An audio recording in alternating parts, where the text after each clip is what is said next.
አሰላሙ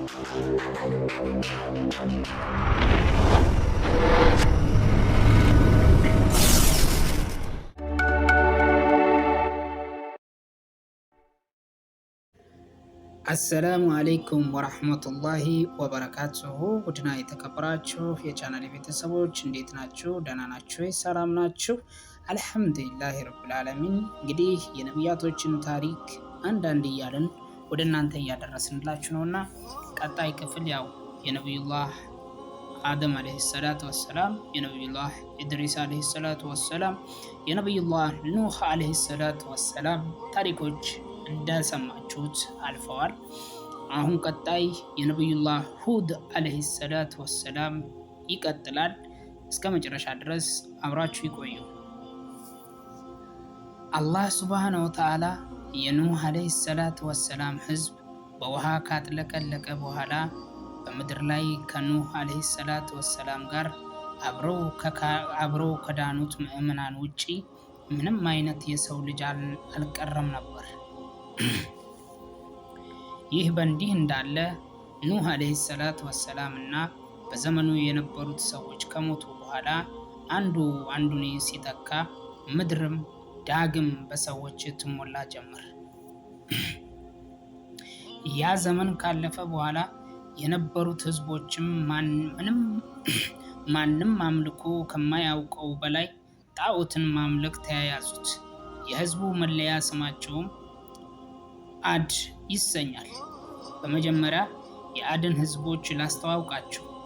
የአድ ህዝቦች በአረቢያን ምድር በየመን ግዛት አህቃፍ በሚባል አካባቢ ኢረም በተባለች ከተማ የሚኖሩ በጣም ትላልቅ ቁመና ያላቸው ህዝቦች ሲሆኑ አላህ ስፍር ቁጥር የሌለውን የጸጋ አይነት ያትረፈረፈባቸው ጎሳዎች ናቸው። ከጸጋዎቻቸውም በሚኖሩበት ምድር በጣም ለቡቃያ አመቺና ለም አፈር ያለበት አካባቢ ነበር። ሰውነታቸውም በጣም ግዙፎችና ረዣዥሞች ነበሩ።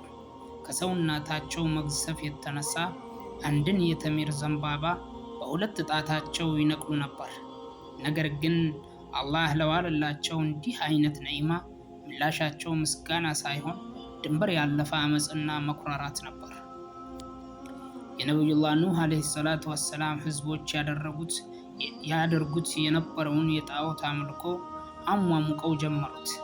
ያም አላንስ ብሏቸው ምድርን በተለያዩ የወንጀል አይነቶች ይሞላትም ጀመር። ነገር ግን ለቅጣት የማይቸኩለው አላህ በእዝነት አዘል ጥበቡ ከመጥፎ ከልክሎ ወደ መልካም የሚመራቸውን ነቢዩላህ ሁድ አለይሂ ሰላቱ ወሰላም የተባለውን መልእክተኛ ከመካከላቸው ላከላቸው። ነቢዩላህ ሁድ አለይሂ ሰላቱ ወሰላም መልካም፣ ቁጡብ፣ የተረጋጉና አንደበተ ርቱዕ እና አረበኛ ቋንቋን ለመጀመሪያ ጊዜ የተናገሩ ነቢይም ናቸው።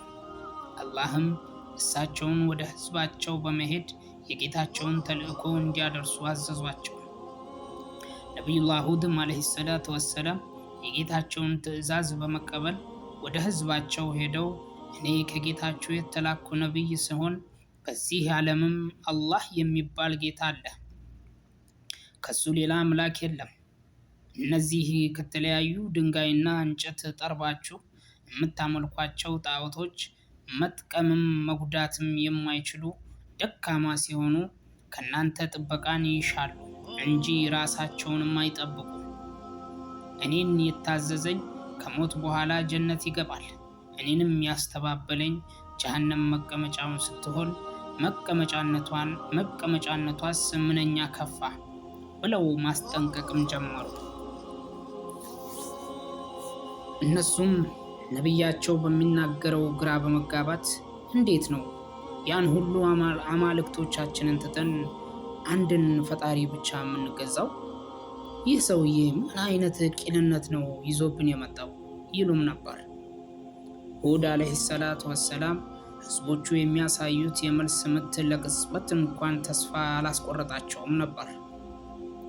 ይልቁኑ እኔ ከእናንተ ዘንድ የፈጣሪያችሁን ጥሪ ለማዳረስ ከመካከላችሁ የተመረጥኩ ሲሆን የተላኩበትም ተልእኮ ያለ መሰላቸት በተደጋጋሚው ወደ እናንተ አደርሳለሁ። እስቲ ፀሐይን እና ጨረቃን ተመልከቱ። ማን ነው የሚያፈራርቃቸው? ማን ነውስ የፈጠራቸው? ምድርና ሰማይን ተመልከቱ። ማን ነው ምድርን አንጥፎ ሰማይን ያለ ምሰሶ ያንጠለጠለው? ተዉ ሕዝቦቼ፣ ጌታችሁን አምልኩት። ተጠንቀቁ።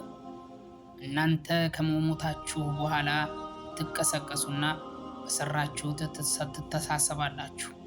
መልካም የሰራ ለነፍሱ ነው፣ መጥፎ የሰራም ከከሳሪዎችም ይሆናል እያሉ ይጠሯቸው ነበር። የዒድ ሕዝቦች ይህን የነቢያቸውን ጥሪ በሰሙ ጊዜ ይህን ሰው ከአማልክቶቻችን እንዴ በመጥፎ ተመልክቶታል ወይም አብዷል በማለት ይተቹትም ጀመር።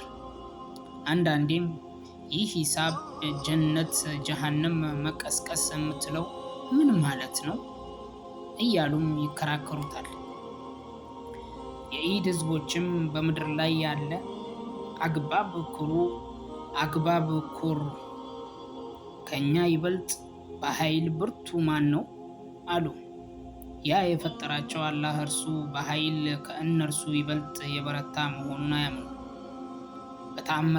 በተአምራችንም ይክዱ ነበሩ በተአምራታቸውንም ይክዱ ነበሩ ሲልም አላህ ኮነናቸው። ነቢዩላህ ሁድ ዓለይሂ ሰላቱ ወሰላም የህዝቡ ሁኔታ ተስፋ ሲያስቆርጠው እናንተ ከምትሰሩት ሁሉ እኔ ነፃ መሆኔን መስካሪ ሁኑ እያለ የእሱን ጥሪ ባለመቀበላቸው በዱንያ የሚወርድባቸውንም ቅጣት ያበስራቸውም ጀመር።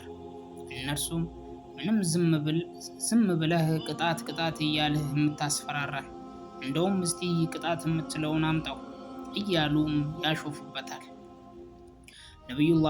ነቢዩላህ ሁድ ዓለይሂ ሰላቱ ወሰላም ይህ የማስጠነቅቃችሁ ቅጣት በእናንተ ላይ ተፈጻሚ ይሆናል፣ አትጠራጠሩ አላቸው። በመጨረሻም ሁድ ዓለይሂ ሰላቱ ወሰላም በህዝባቸው ላይ ዱዓ ማድረግ ጀመሩ።